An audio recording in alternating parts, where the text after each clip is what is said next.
Небесни Отче, извор на всяка светлина и доброта, идвам пред Теб с отворено сърце, изпълнено с копнеж да бъда обгърнат от Твоята безкрайна любов. Ти ме възлюби още преди да Те позная, и чрез Исус Христос ме изкупи и ми подари нов живот. Днес, Господи, желая да почивам в Твоето присъствие, потопен в Твоята вечна любов и изпълнен с мир, който надминава всяко разбиране. Нека сърцето ми остане твърдо в увереността, че Твоята любов никога не свършва.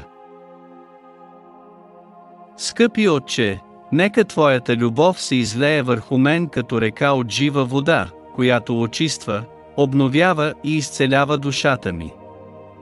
Нека Святият Ти Дух да пребъдва в мен, да просвещава мислите ми, да изцелява раните ми и да изпълва сърцето ми с радост и надежда. Научи ме да виждам света и хората през очите на Христос, да обичам без граници, да прощавам без условия и да служа с кротост и смирение.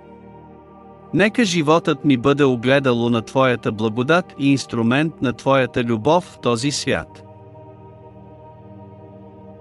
Господи Исусе Христе, Ти си съвършеното проявление на Отцовата любов.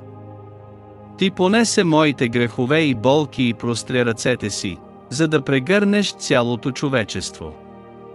Помогни ми да ходя с Теб всеки ден, да оставям страховете, съмненията и товарите си в нозете Ти. Укрепи вярата ми, за да остана вкоренен в Твоята любов, и нека Твоята милост тече чрез мен, носейки утеха, светлина и надежда на всички, които срещам. Всемогъщи Боже, издигам сърцето си към Теб в благодарност и хвала. Нека целият ми живот бъде песен на слава за Твоето име.